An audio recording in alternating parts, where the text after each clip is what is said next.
కాపునాడు. ఉద్యమాల ఊపిరిలో ఉదయించిన ఉదయతార, స్పందించిన అన్నగారుల వర్గాల్లో సంధించిన సమరపౌరులు, ప్రాణాన్నే పణం పెట్టి పోరాటాలు చేసినట్టే సాహసాల సాగరదా సోదరుడా వంగవీటి మోహన్ రంగా. కాపు సామాజిక వర్గ అభ్యున్నతే ధ్యేయంగా కాపులు రాజ్యాధికారాన్ని సాధిస్తేనే అన్ని వర్గాల అభివృద్ధి సాధ్యమవుతుందన్న లక్ష్యంతో కీర్తిశేషులు మిరియాల వెంకట్రావు గారి ప్రోద్బలంతో కాపునాడు స్థాపనలో కీలక పాత్ర వహించి స్వర్గీయ వంగవీటి మోహనరంగా ఆశయాలకు అసలైన వారసులైన కాపునాడు జాతీయ అధ్యక్షులు, బహుజనులకు సమన్యాయం అందించగల ధీశాలి శ్రీ గాళ్ల సుబ్రహ్మణ్యం గారి 65వ జన్మదిన వేడుకలు విజయవాడ గాంధీనగర్ కాపునాడు కేంద్ర కార్యాలయంలో అత్యంత కోలాహలంగా జరిగాయి. ఈ కార్యక్రమానికి కాపునాడు ప్రెసిడెన్షియల్ కౌన్సిల్ సభ్యులు శ్రీ తెలగరెడ్డి సత్యానందం విచ్చేసి కాపునాడు అభివృద్ధి కోసం గాళ్ల సుబ్రహ్మణ్యం చేస్తున్న సేవలు చిరస్మరణీయమని కొనియాడారు.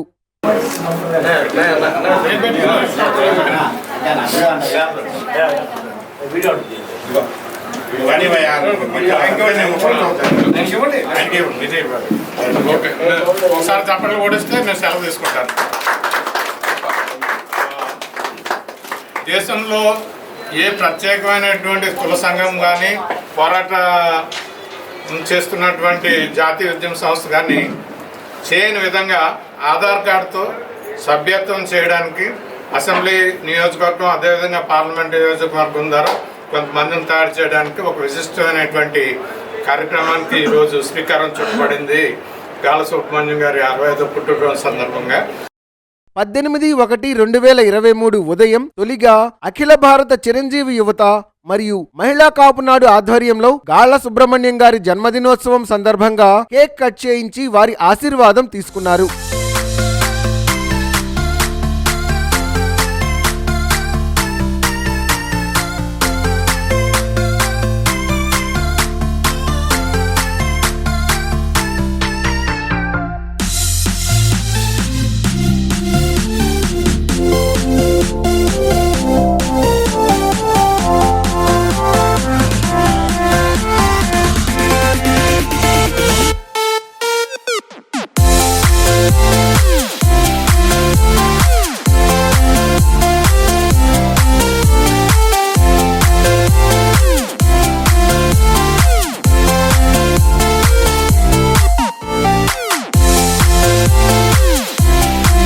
తర్వాత జరిగిన వివిధ కార్యక్రమాల్లో నగర ప్రముఖులు, వివిధ సంఘాల నాయకులు, కార్యవర్గ సభ్యులు పాల్గొని గాళ్ల సుబ్రహ్మణ్యం గారికి జన్మదిన శుభాకాంక్షలు తెలియజేశారు. సాయంత్రం జరిగిన కాపునాడు ఆత్మీయ సమావేశంలో కాపునాడుతో అనుబంధం ఉన్న విభిన్న వర్గాల నాయకులు, ఆత్మీయులు, శ్రేయోభిలాషులు పాల్గొని సుబ్రహ్మణ్యం గారితో తమ అనుబంధాన్ని, వారితో ఉన్న వ్యక్తిగత అనుభవాల్ని పంచుకున్నారు. సో రాజశేఖర రెడ్డి గారు కూడా ఈ ఆఫీస్కి వచ్చి సుబ్రహ్మణ్యం గారి దగ్గర కూర్చున్నారు. ఆ రోజు నేను దానికి పోతే ఒక ట్రాఫిక్ అంతా ఆగితే ఏంటి అంటే రాజశేఖర రెడ్డి గారు వచ్చారు ఇక్కడికి సుబ్రహ్మణ్యం గారి దగ్గర చెప్తాను. సుబ్రహ్మణ్యం గారు అంత ఎదిగారా అని నా మనసులో నాకు తెలియదు కాబట్టి సబ్జెక్ట్ రాజకీయ సబ్జెక్టు ఆ రోజు ఎంతో ఆనందపడ్డాను. తర్వాత మేమంతా ఇద్దరం కలవడం, ఫంక్షన్స్లో మాట్లాడటం, కాపులు ముందుకు తీసుకెళ్ళాలి, కాపులు ఎన్నో విషయాలు ఉన్నాయని చెప్పి నాకు ఆయన నెంబర్ వేయటం ఇవన్నీ జరిగినాయి. అలాగే ఇప్పుడు 2 సంవత్సరాల నుంచి ఇప్పుడు కాపునాడు నేను గుంటూరు జిల్లా తరఫున నేను ముందు నడుస్తూ ఉన్నాను. ఆయన నన్ను ఎంతో గుర్తించి అనేక మంది నాకు పరిచయం చేసి ఈ రోజున నేను ఇలా నిలబడ్డానంటే రాష్ట్ర అధ్యక్షులు మా సెక్యూరిటీ అసోసియేషన్ స్టేట్ ప్రెసిడెంట్ నేనే. అది కాదు నాకు కావాల్సి మన కాపుల్లో కావాలి, కాపుల్లో ఎదగాలి అని చెప్పి నాకు వెనక ఉండి చట్టి నన్ను ఈ రోజు వరకు నడిపిస్తూ అనేక మంది గుంటూరు పెద్దలు కానీ, కృష్ణా జిల్లా పెద్దల్లో కానీ, ఉదయభాను ఎమ్మెల్యే గారి దగ్గర కూడా తీసుకెళ్ళి నాకు అనేక మాటలు చెప్పి ముందు తీసుకెళ్ళి నడిపించాను. ఆయన ప్రత్యేకం ఆయన చేసిన పనులు మరవలేను. అలాగే ఇంకా ఆయన ఎన్నో వసంతాలు జరుపుకోవాలని చెప్పి దేవుడు ప్రార్థిస్తూ దాదాపుగా 30 సంవత్సరాల పైన అన్నగారితో ప్రయాణం కొనసాగిస్తాము. చాలా అనుభవాలు చాలా ఉన్నాయి. ఆయన చెప్పిన చాలా విషయాలు కూడా నాకు చాలా విషయాలు తెలుసు. సుదీర్ఘకాలం పాటు ఈ రోజుల్లో, ఈ కాలంలో డబ్బు మీద వ్యామోహం లేకుండా, అధికారం మీద వ్యామోహం లేకుండా మనిషి ఉండటం కష్టమైన రోజులు. మరి ముఖ్యమంత్రి స్థాయి మనుషులు ఇంటికి వచ్చి కూర్చునిలా కూడా అధికారం కోసం, పదవుల కోసం వెంపర్లాడకుండా ఆ కమ్యూనిటీ పట్ల ఉన్నటువంటి అంకిత భావం చిన్న విషయం కాదు. అధికారం, డబ్బులు ఉంటేనే మనుషులు అనుకునేటువంటి ఈ సమాజంలో కాదు, అధికారం కాదు, పదవులు కాదు, ప్రజలు ప్రాథమికం, నేను పుట్టిన జాతి ప్రాథమికం, ఆ జాతి భవిష్యత్తు ప్రాథమికం అని నమ్మి పనిచేసినటువంటి వ్యక్తిత్వం సుబ్రహ్మణ్యం గారు. ఇట్లాంటి వ్యక్తులు చాలా అరుదుగా ఉంటారు. మనం నిన్నగా మనకెవరో చనిపోతారు, ఇంట్లో మర్చిపోతాం వెంటనే. ఆయన రంగం గారు చనిపోయిన ఏళ్ళు మనకి తెలుసు. ఎన్ని సంవత్సరాలు ఇప్పటికి? 34 ఏళ్ళు. ఆయన వారసత్వాన్ని స్వీకరించి ఆయన భావజాలాన్ని విస్తృతంగా ఆయన కుటుంబ సభ్యులు మర్చిపోయి ఉంటారు నాకు తెలిసి. ఏదో నేము వాడుకుంటారు కానీ, పేరు వాడుకుంటారు కానీ ఆయన భావజాలం దగ్గర ఆయన లేరు. ఆయన భావజాలం దగ్గర తర్వాత మిరియాల వెంకటరావు గారు, ఈ కాపునాడు వ్యవస్థాపకుడు. ఆయన చాలా కాలంగా శ్రామిక వర్గాలతో, కష్టజీవులతో కలిసి పనిచేసి ప్రభుత్వంతో ఉంటూ పనిచేయడం అనే లక్ష్యం ఉంది ఆయన దీని వ్యవస్థాపకుడు. ఆయన చనిపోయిన తర్వాత ఆయన మోయాల్సిన అవసరం లేదు. ఇవాళ కొత్త వాళ్ళు గంటకి ఒక సంఘం పెట్టుకు ఆయన వారసత్వాన్ని, అంటే ఒక నిబద్ధత, ఒక అంకిత భావం, ఈ రెండు భావజాలం ఉంటే కుదిరింది. భావజాలం లేకపోతే కుదరదు. తిరుమలరావు గారు చాలా ప్రొఫెషనల్, సీతారామయ్య గారు పెద్ద మనిషి. అంటే ఒక ప్రొఫెషనల్ అంటే గంటల లెక్క డబ్బులు వసూలు చేసే మనుషులు. ఆయన వచ్చి కాపురాలు పని చేస్తాడు, పెద్ద మనిషి. ఆయన కూడా వచ్చి అంటే డబ్బు సృష్టించడమే పని. ఎవరిది? వెంకటరావు గారిది. అంటే ఇట్లాంటి వాళ్ళందరూ కూడా ఈయన దగ్గరికి వచ్చి సరెండర్ అయి ఉంటున్నారంటే ఏంటి కారణం? అంటే ఆయన మంచితనం, ఆయన అంకితభావం, ఆయన నిబద్ధత. అంటే చాలా వ్యక్తిత్వాలు. ఇప్పుడు మంత్రులు, ఎమ్మెల్యేలు ఆయన ఫోన్ చేసి చెప్తారు. ఒక మంత్రికి ఇబ్బంది జరిగింది పబ్లిక్ లైఫ్లో, వాళ్ళ తరపున ఒకరితో తీసుకుంటాడు. ఒక ఎమ్మెల్యేకి అన్యాయం జరిగింది అంటే ఎమ్మెల్యేలు, మంత్రులు, ముఖ్యమంత్రి స్థాయి అభ్యర్థులు, ఈ స్థాయిలో ఉన్న వాళ్ళు ఇబ్బందులు వస్తే వాళ్ళ తరపు కూడా కాపు కాస్తారు. కింద వాళ్ళ కాపు, పై వాళ్ళ కాపు కాస్తారు. డబ్బులు ఉన్నవాళ్ళు, పేదవాళ్ళు తేడా లేకుండా అందరికీ సహకారం. అంటే ఒక వినూత్నమైన వ్యక్తిత్వాన్ని కలిగి ఉండడం వల్ల ఈ సంఘం నడగలుగుతుంది. లేకపోతే నడపాల్సిన నెలకు ₹1,00,000 ఖర్చు దీనికి. ఇది అద్దె లేకుండా. ఈ సెంటర్లో ఈ ఆఫీస్ అంటే ఎంత ఖర్చు వస్తుంది? ఇద్దరు పనిచేసే స్టాఫ్, నిత్యం ఆయన ప్రొఫెషనల్ మహేష్ గారు, ఆయన బయటికి వెళ్ళి పనిచేస్తే ఆయనకు 50,000 వస్తాయి. మరి ఆయన ఎంత ఇస్తాడు, ఈయన ఎంత ఇస్తాడు తెలియదు కానీ 24 hours ఆయన ఇక్కడే దీని చుట్టూ కాపలా కాస్తా రెగ్యులర్గా. కాపునాడు పేరుతో, కులం పేరుతోటి ఈ యూట్యూబ్ ఛానల్ మనం చూడం. కులం పేరుతో యూట్యూబ్ ఛానల్ లేదు. ఆయన పట్టుబట్టి పెట్టాడు. చాలామంది వద్దన్నారు. దాదాపు 7,000 అన్నప్పుడు 7,000 సబ్స్క్రైబర్స్ వచ్చారు. అంటే ఆ పట్టుదల. ఈ జనం చదవట్లేదని ఈయన రాయటం, ఆయన చదవటం, ఆయన షూట్ చేయటం. అంటే సమాచారం లేక. అంటే మనోడు చదవడం కూడా మానేశారు. చూస్తే కదా, చూస్తే చదవరు. అంటే అందుకని అది చదవటం కూడా తగ్గిపోయింది కాబట్టి వింటారు. కాబట్టి ఒక సమాచారం లేక. అంటే మనుషులు మారుతున్నారు. ఎంతో కొంత మన వాళ్ళకి సమాచారం అందాలి, చైతన్యవంతం కావాలి. నిత్యం వీళ్ళు ఎందుకు ఈయన తపన? ఇతర కులాలతో సరిసమానం. ఇది ఈయన తపన అంతే. ఇతరులతో సమానంగా ఎదగాలి, ఇతరులతో సరిసమానంగా జీవించగలగాలి, అధికారంలో రాగలగాలి.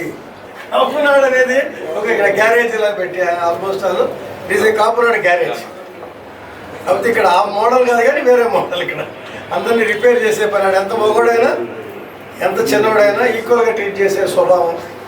దాదాపు మా 25-30 సంవత్సరాల పైన మా స్నేహంలో మేము ఎప్పుడు కూడా భిన్న సామాజిక వర్గాల నుంచి కానీ భిన్న ఆర్గనైజేషన్ భావం లేదు. కాపునాడులో ఏ సమస్య వచ్చి నేను ఉంటా, దళిత బోధకుడికి ఏ సమస్య వచ్చి నేను. సో అట్లాంటి ఒక అనుబంధంతో మాలాంటి చాలామంది మిత్రులు, నగేష్ గారు, తమ్ముడు నగేష్, రాము, చిన్న, ఆయన డిఫరెంట్ సామాజిక వర్గాల వాడు, బీసీ వర్గాలు, ఎస్టీలు, మైనార్టీలు, అన్ని కులాల వాళ్ళకి కేంద్రం ఇది. కాపునాడు అంటే కేవలం కాపుల కేంద్రమే కాదు.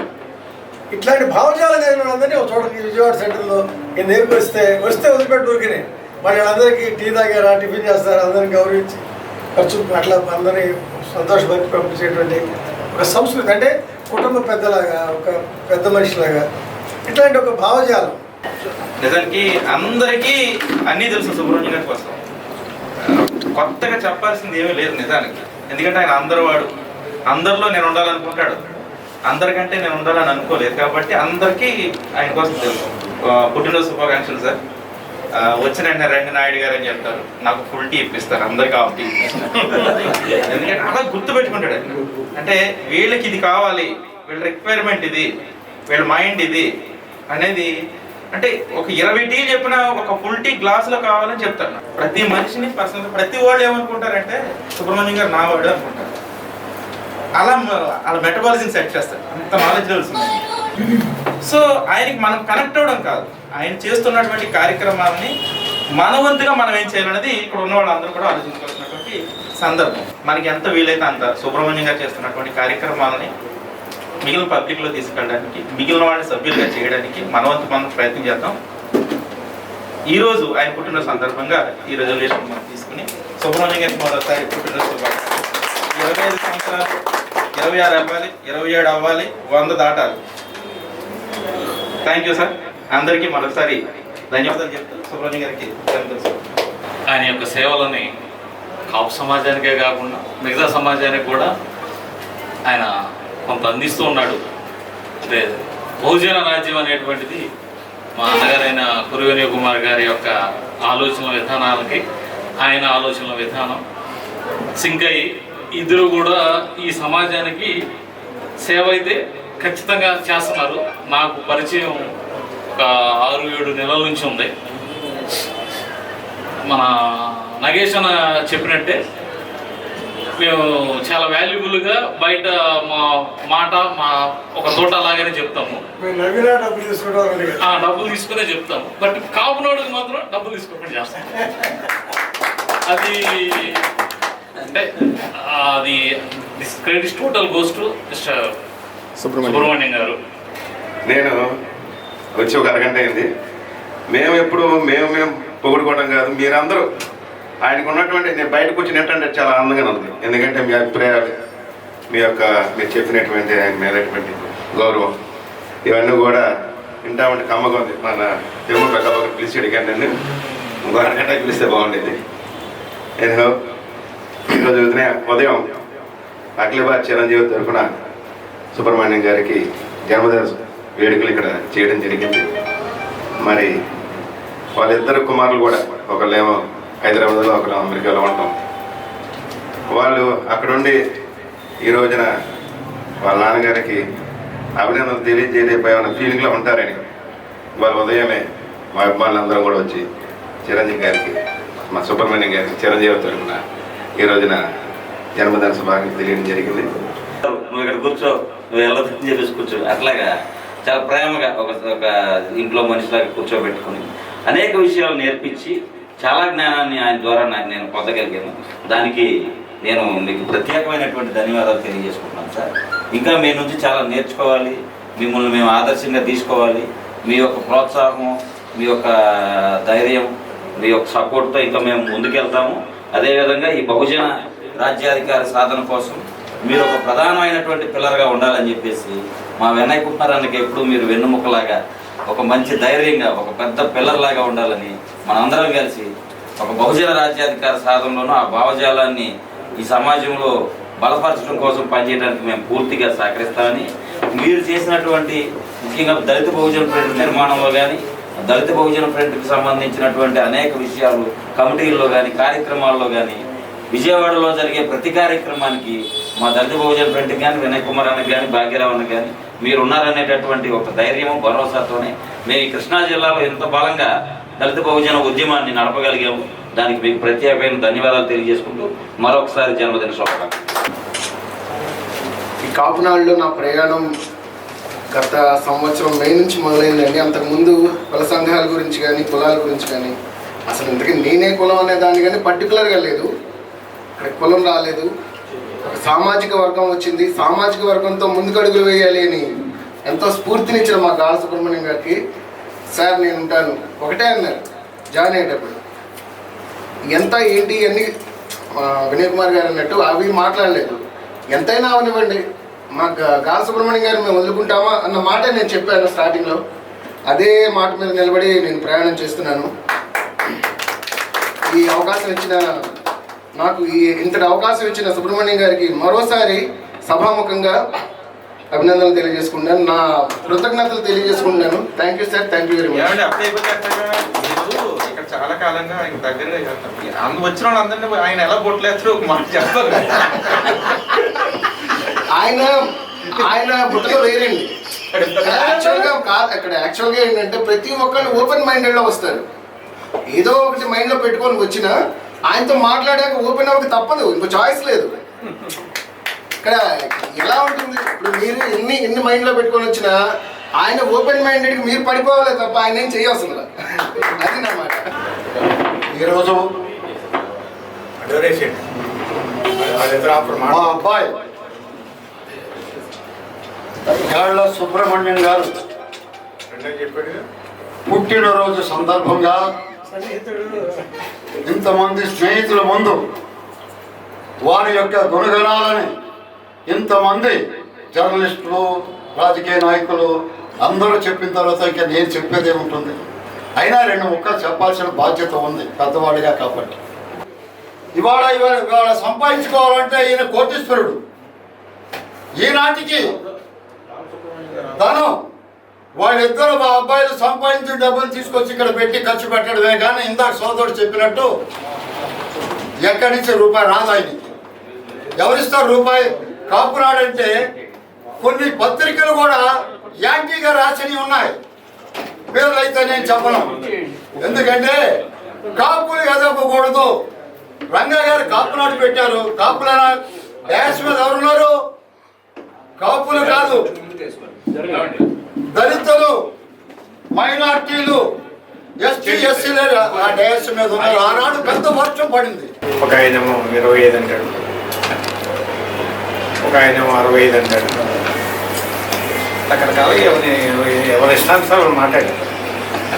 వయసు తక్కువ అవ్వాలంటే కాపులు అభివృద్ధి చెందిన వయసు ఆటోమేటిక్గా తగ్గిస్తుంది.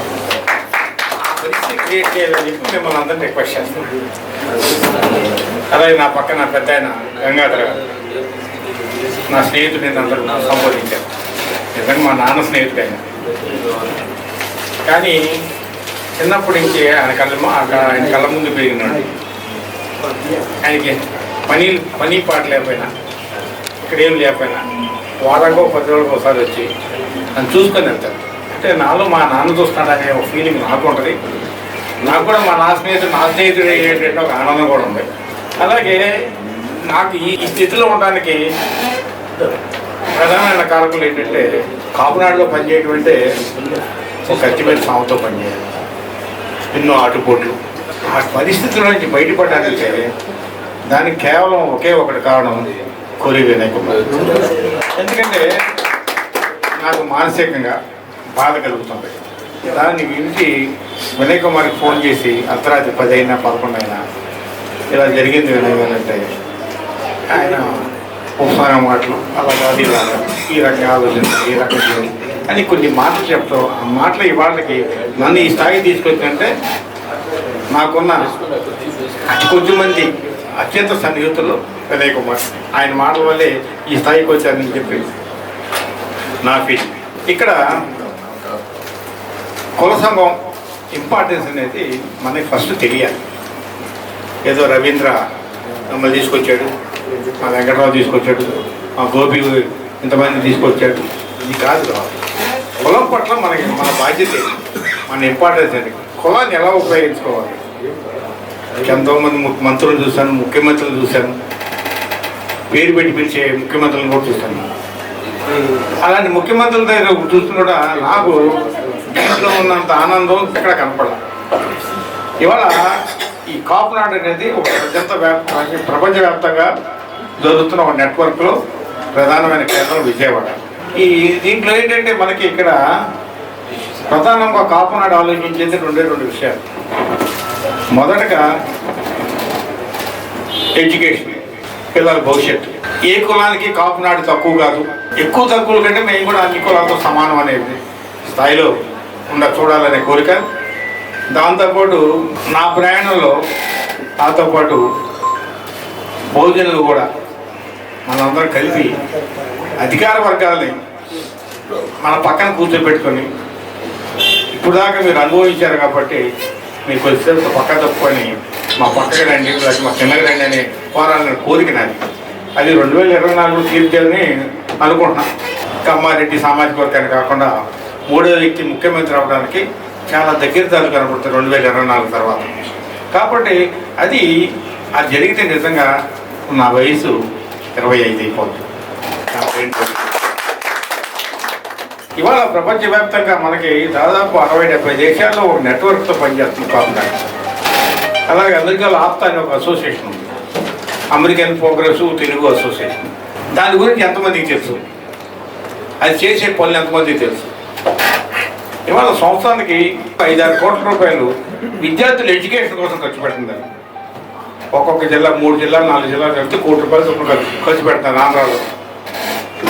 అలాగే 5-6 కోట్ల రూపాయలు సంవత్సరానికి మనకి ఖర్చు పెడుతూ ఆంధ్ర ప్రాంతాల నుంచి తెలుగు ప్రాంతాల నుంచి అమెరికా వెళ్ళి పొట్ట చేతి పట్టుకొని బతుకు తెరుగు కోసం వెళ్ళి అక్కడ కష్టపడి ఉద్యోగం చేస్తూ వాళ్ళ చెమటని రక్తంగా మార్చి డబ్బులు సంపాదిస్తూ దాంట్లో కొంత పాటు కులం అభివృద్ధికి, రాజకీయంలో మనవారి అభివృద్ధి కోసం అది సంవత్సరం 5-6 కోట్లు ఇలా పెట్టడం. అదే కాకుండా అమెరికా వెళ్ళిన ప్రతి స్టూడెంట్కి ముందు అకామిడేషన్ ఇస్తారు, ఫ్రీగా అకామిడేషన్ ఇస్తారు. రిసీవ్ చేసి ఎయిర్పోర్ట్కి వచ్చి రిసీవ్ చేసుకున్నారు. మీరు కాపు సామాజిక వర్గమా రండి అని ముందు వచ్చి మీరు సెటిల్ అయ్యే వరకు మన షెల్టర్ జోన్లో ఉండండి అని చెప్పి వాళ్ళకి అక్కడ ఏర్పాటు చేసి వాళ్ళకి ఉద్యోగాలు వచ్చేదాకా ఏర్పాటు చేసి లేకపోతే వీళ్ళే తిండి పెట్టి ఈ రకమైన వాళ్ళతో ఎంతో నెట్వర్క్ చేస్తూ ఇవాళ కుల అభివృద్ధిలో ఆప్తా పాత్ర చాలా కీలకమైంది. ఇలాంటి వాటిలో మనం వెళ్ళి నేను అని చెప్పుకోవడాలంటే దానికి కొంతమందికి బయట నేను కాపు అని చెప్పుకోవడానికి కొంచెం సిగ్గుపడతారు. కాపాడని చెప్పడం కూడా సిగ్గుపడుతున్నారు. అలాంటి వాళ్ళ కోసం, మన వాళ్ళందరి కోసం, అభివృద్ధి కోసం ఈ కాపునాడు ఐడెంటిటీ కార్డు అనేది దాన్ని మేము వాళ్ళు తీసుకొచ్చాం. ఐడెంటిటీ తెలుగు ప్రజలందరికీ, ప్రపంచ దేశవ్యాప్తంగా ఉన్న మన వాళ్ళందరికీ ఈ కార్డులు ఇష్యూ చేస్తాం. మీరు ఇవాళ ఈ ఐడి కార్డు వల్ల ఉపయోగం ఏంటంటే ప్రపంచవ్యాప్తంగా మాకున్న నెట్వర్క్ దగ్గర నేను కాపు పలానా విజయవాడలో నేను కాపు నాటుకు సంబంధించిన ఐడి కార్డు నా దగ్గర నన్ను మీరు కాపులు చూపిస్తే ఆ స్పాట్లో మీకు ఎలాంటి ఇబ్బందులు ఉన్నా ఆర్థిక సహాయం చేస్తానన్నట్టు అనుకోమాకండి. ఆర్థిక సహాయం కాకుండా మీకు ఎలాంటి సహాయం కావాలన్నా అవసరమైతే ఆర్థిక సహాయం కూడా చేస్తారు కూడా. అంటే మనం చెప్పే దాంట్లో జెన్యూనిటీ ఉండాలి.